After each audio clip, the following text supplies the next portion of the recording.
नमस्कार। भक्तों की कथाओं में आप सभी का स्वागत है। आज मैं आपको सनकादि कुमारों की कथा सुना रही हूँ।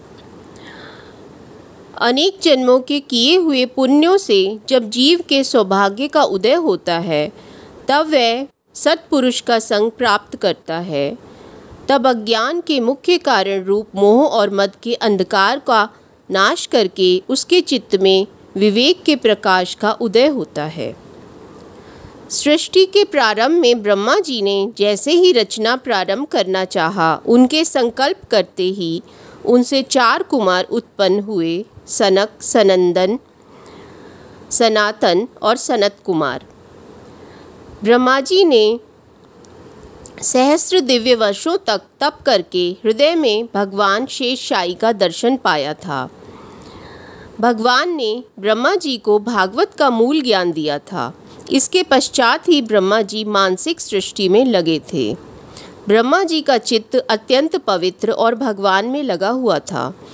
उस समय सृष्टिकर्ता के अंतःकरण में शुद्ध सत्वगुण ही था। फलतः उस समय जो 4 कुमार प्रकट हुए, वे शुद्ध सत्वगुण के स्वरूप हुए। उनमें रजोगुण और तमोगुण था ही नहीं। न तो उनमें प्रमाद, निद्रा, आलस्य आदि थे और न सृष्टि के कार्य में उनकी प्रवृत्ति थी। ब्रह्मा जी ने उन्हें सृष्टि करने को कहा तो उन्होंने सृष्टिकर्ता की यह आज्ञा स्वीकार नहीं की।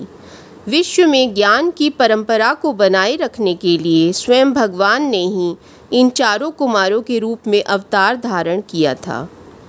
कुमारों की जन्मजात रुचि भगवान के नाम और गुण का कीर्तन करने, भगवान की लीलाओं का वर्णन करने एवं उन पावन लीलाओं को सुनने में थी। भगवान को छोड़कर एक क्षण के लिए भी उनका चित्त संसार के किसी विषय की ओर जाता ही नहीं था।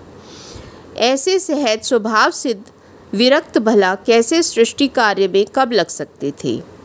उनके मुख से निरंतर हरि शरणम यह मंगलमय मंत्र निकलता रहता था। वाणी इसके जप से कभी विराम लेती ही नहीं थी। चित्त सदा श्री हरि में लगा रहता था। इसका फल यह हुआ कि 4 कुमारों पर काल का कोई भी प्रभाव नहीं पड़ता। वे सदा 5 वर्ष की अवस्था के ही बने रहते हैं। भूख, प्यास, सर्दी, गर्मी, निद्रा, आलस्य, कोई भी माया का विकार उनको स्पर्श तक नहीं कर पाता। वैसे तो कुमारों का अधिक निवास धाम जनलोक है, जहाँ विरक्त मुक्त भगवत भक्त तपस्वी जन ही निवास करते हैं।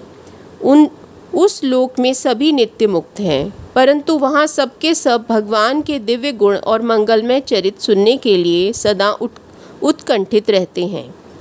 वहाँ सदा सर्वदा अखंड सत्संग चलता ही रहता है।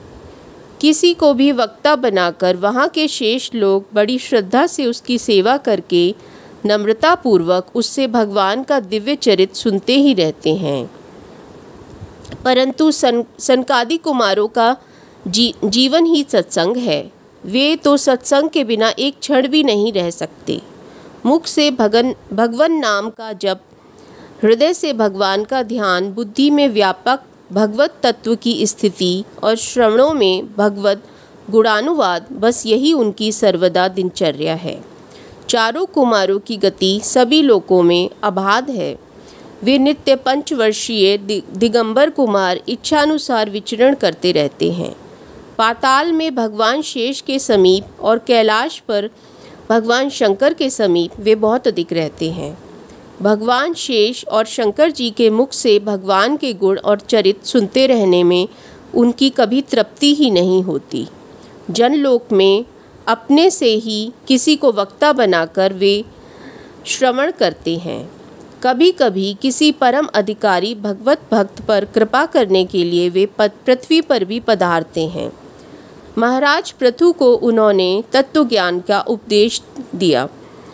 देवर्षि नारद ने भी कुमारों से श्रीमद् भागवत का श्रवण किया। अन्य भी अनेक महाभाग कुमारों के दर्शन से और उनके उपदेशामृत से कृतार्थ हुए।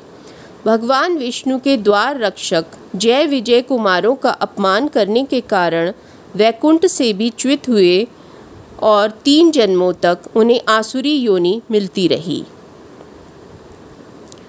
सत्संगति मुद मंगल मूला, सोई फल सिद्धि सब साधन फूला।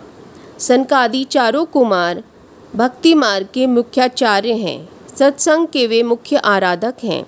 श्रवण में उनकी गाढ़तम निष्ठा है। ज्ञान, वैराग्य, नाम जप और भगवत चरित सुनने की अबाध उत्कंठा का आदर्श ही उनका स्वरूप है।